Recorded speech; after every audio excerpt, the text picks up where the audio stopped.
こんにちは、ジパング55のタカです。今私は高知県高知空港に来ています。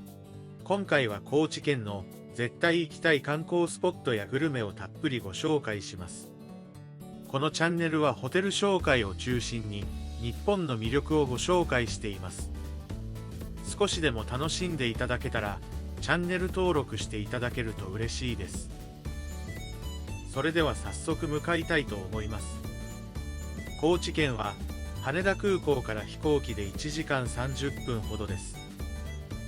関西エリアからもバスや飛行機が出ているため観光しやすい県ですね。今回は高知市内周辺を中心にご紹介したいと思います。それでは最初の目的地に移動したいと思います。最初にご紹介するのは高知県を代表する観光地桂浜です。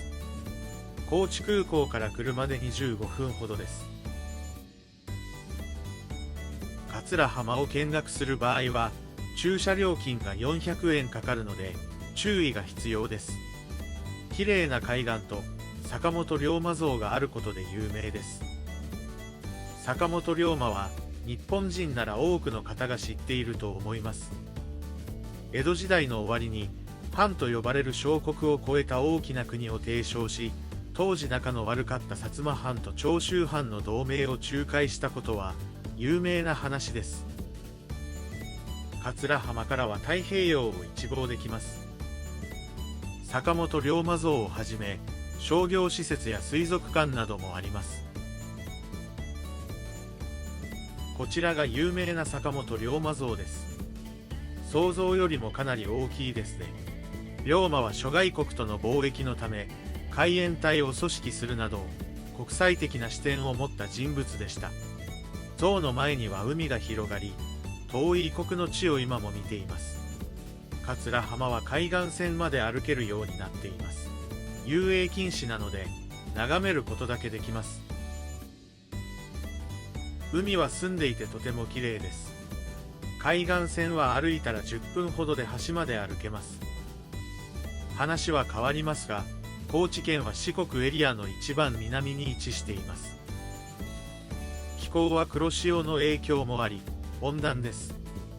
気候が良いためフルーツをはじめ、カツオ、ウナギやクジラなども有名です。中心地である高知市は県中央にあり、南端までは車で2時間以上かかります。1泊2日で全部は回れないので、観光する場所を絞った方がいいですね。桂浜の水は本当に澄んでいて透明度が高いですね。奥まで行くと高台から海を見渡せます。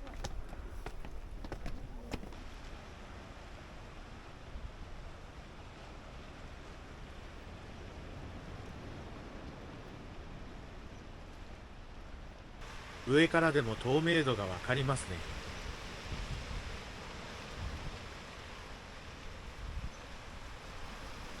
水族館や簡単な売店もありました。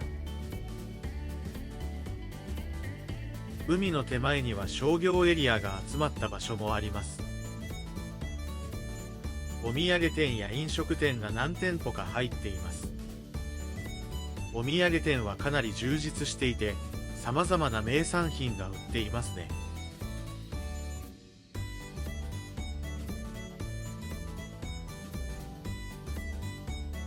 高知はアイスクリームではなくアイスクリンというアイスが有名です。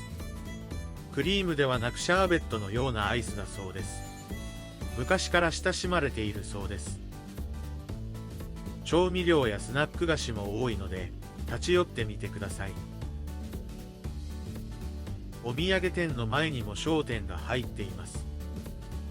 芋けんぴの専門店もありました。芋を細くしポテトのように揚げたものです。高知は芋けんぴも有名なようですね。種類は多く、ココナッツ、抹茶、トリュフ味などがありました。いろいろあるので、いろんな味を試してみてください。他にもラーメン店や定食屋がありました。いろんな料理があり、美味しそうですね。外で食べれるエリアもあります。桂浜は早く観光すれば1時間もあれば十分だと思います。もしゆっくり食事やお土産を見たい場合は、2時間ほど見ておいた方がいいですね。高知を堪能できると思うので、訪れてみてください。続いてはうなぎで有名な海田屋です。空港から8分なので、かなり近いですね。海田屋はかなりの人気店です。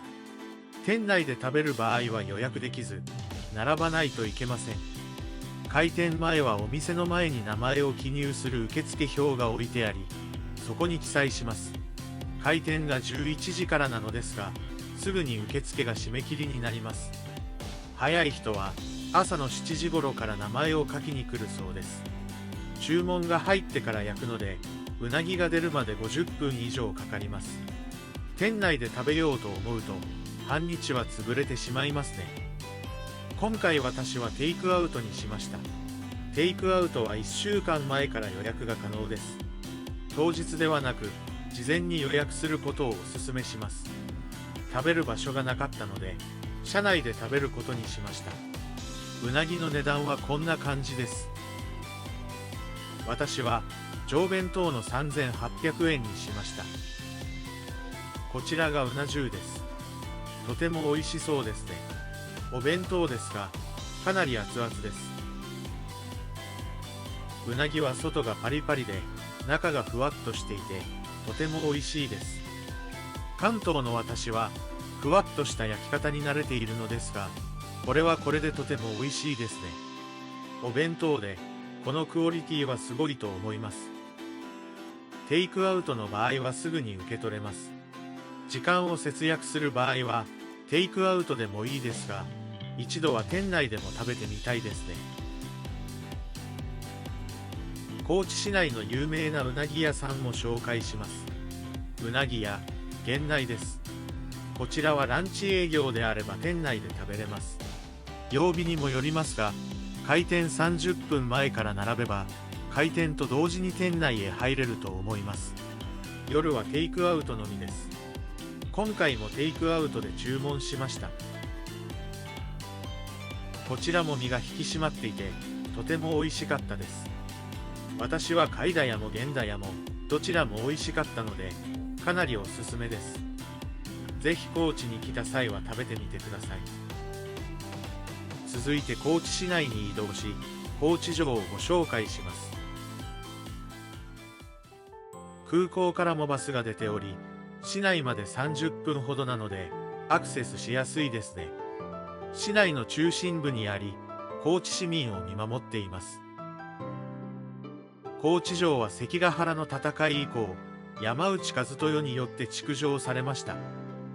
しかし1727年に、天守を含む多くが焼失してしまいました。現存するものは、1749年に再建されたものです。江戸時代以前に建造された天守が残る、現存12天守の一つです。また本丸の建物が全て残る唯一の城であり、天守と本丸御殿が現存する唯一の城でもあります。歴史的にも貴重なお城ですね。天守までは階段などを登り、少し歩きます。こちらが天守です。江戸時代からあると思うと歴史の重みを感じますね。天守に入るための入場料は18歳以上で420円です。入場券は券売機で購入します。それでは中に入っていきたいと思います。建物は6階建てです。建物の中には当時使用されていたものが多く展示されています。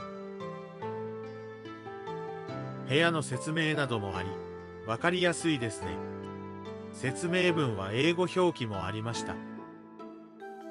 他にもパネルで高知城の歴史を紹介しています。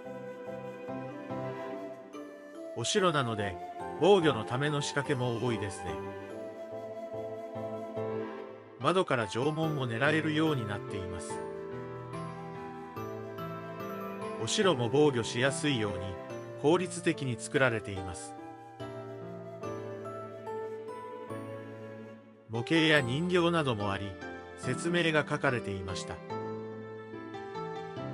当時の暮らしも再現されており、わかりやすいですね。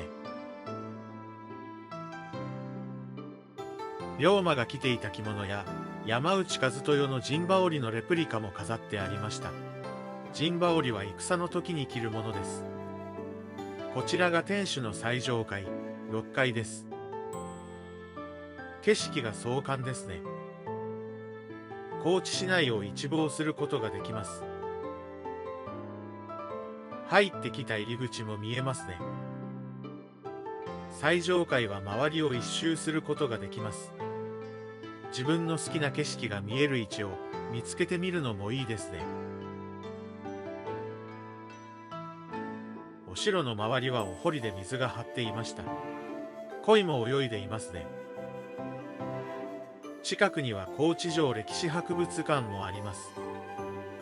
合わせて見学するとより知識を深められると思います。高知城近くの通りでは日曜市がやっています。毎週日曜日に果物や野菜、骨董品などを販売しています。刃物や道具などいろいろ売っていました。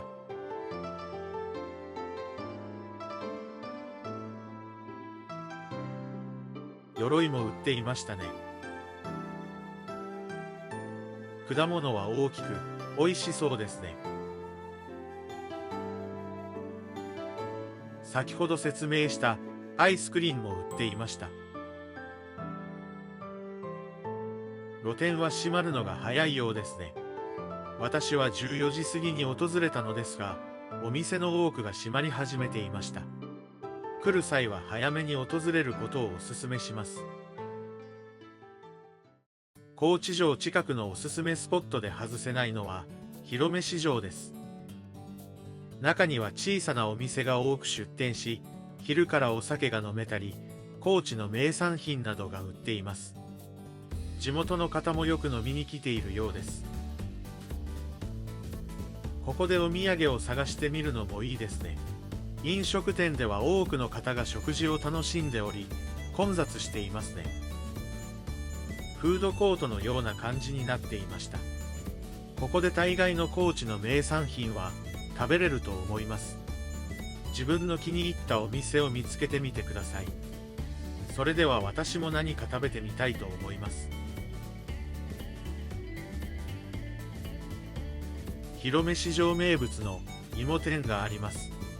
さつまいもを揚げており、サクサクしてとても美味しいですね。一つ一つが大きくないので食べやすいです。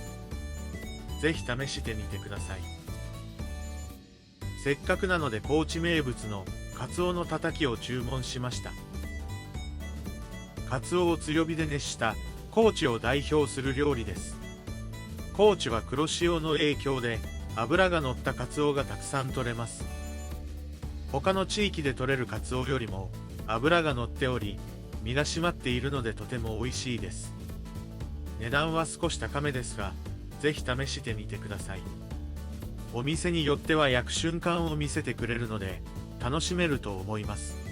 それでは残りを食べて次の場所に向かいたいと思います。続いては高知市内から少し離れた中津渓谷です。高知空港から1時間10分ほどです。高知のきれいな川、仁淀川の周りを歩くことができます。仁淀川は仁淀ブルーと呼ばれるほど水が透き通っています。川の周りを歩けるように道が整備されています。本数は多くないですが、バスも出ているようなので公共交通機関でも来やすいと思います。渓谷の入り口前には簡単な売店もありました。それでは早速歩いてみましょう。すでに水が澄んでいてとても綺麗ですね。綺麗な川の流れと巨大な岩を見ることができます。ここは季節によって表情を変えます。紅葉の時期はとても綺麗だそうです。石造りの道もあり、雰囲気が素敵ですね。水の透明度が高くてとても綺麗です。岩の大きさがとても大きく、川の流れによって徐々に削られ、今の形になっています。道は自然の中を歩くので、それだけでも楽しいですね。途中舗装されていない道もあるので、歩きやすい靴で来ることをお勧めします。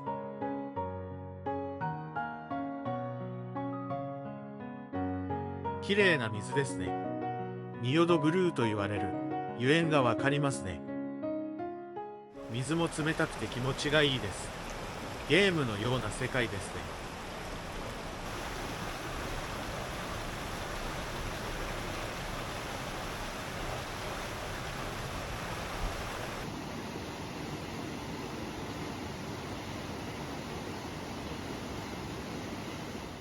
岩の割れ目なども歩けます。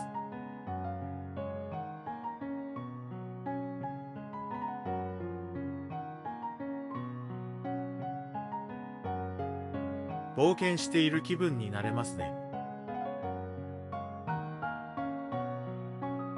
石橋を渡れる場所もあり、迫力があります。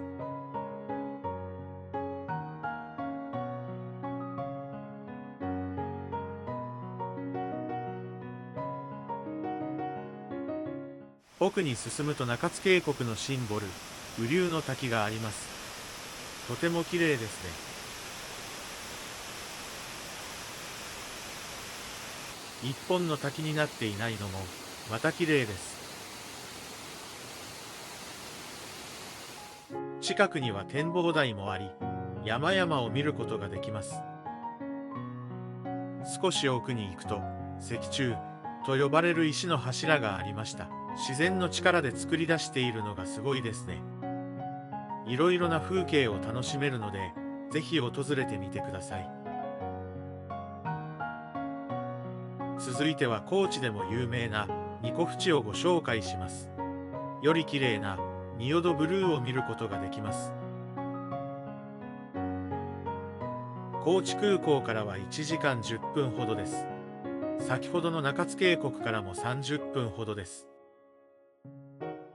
県内外から観光客が訪れる有名な滝です。近くに駐車場があり、そこから歩いて5分ほどで着きます。道路から階段を降りていきます。階段は少し急なので、上り下りは注意が必要ですね。こちらがニコ淵です。ここからでも水の色が段違いに綺麗ですね。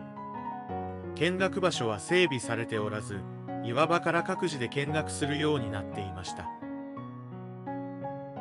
近くで見るとより綺麗ですね。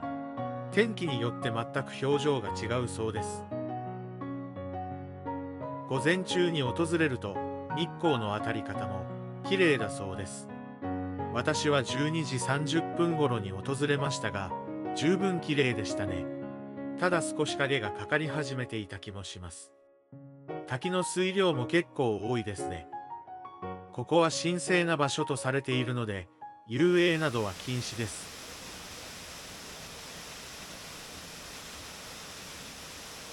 透明度がすごいです。川が綺麗なので、うなぎが美味しい理由がわかりますね。かなり綺麗なポイントですので、ぜひ訪れてみてください。それでは今回の高知観光、いかがだったでしょうか。美味しいうなぎや絶景ポイントなど、魅力がたくさんありましたね。今回だけでは回りきれなかったので、また皆さんにいろいろご紹介できたらと思います。次回は星や川のせせらぎを堪能できる高知の宿をご紹介します。そちらも一緒に見て、高知の魅力を知っていただけると嬉しいです。動画作りの励みになるので、チャンネル登録、高評価いただけたら嬉しいです。最後までご視聴いただき、ありがとうございました。それではまた次回動画でお会いしましょう。ようなら